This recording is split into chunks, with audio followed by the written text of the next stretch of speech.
শুক্রবার দুপুর 2টায় আল্লাহ তাআলার এই খাস নামটি 7 বার পড়েন, নিজের চোখে আপনি ফলাফল দেখে অবাক হয়ে যাবেন ইনশাআল্লাহ।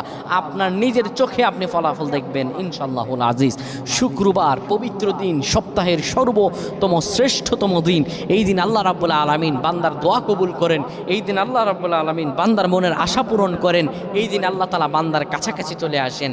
এই শুক্রবার দুপুর 2টা যখন হয়ে যায়, আপনি তখন দুনিয়াবী সব কাজগুলো বন্ধ করে মসজিদে কিংবা পবিত্র জায়গায় বসে যান। তারপরে আপনি কেবলামুখী হয়ে যান।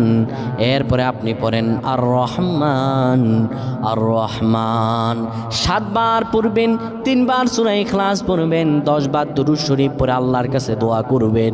আপনার মনের যত প্রয়োজন আছে, যত মনের ইচ্ছা আছে, আমার রব্বুল আলামিন আপনার সকল মনের চাওয়া পাওয়াগুলো আমার আল্লাহ কবুল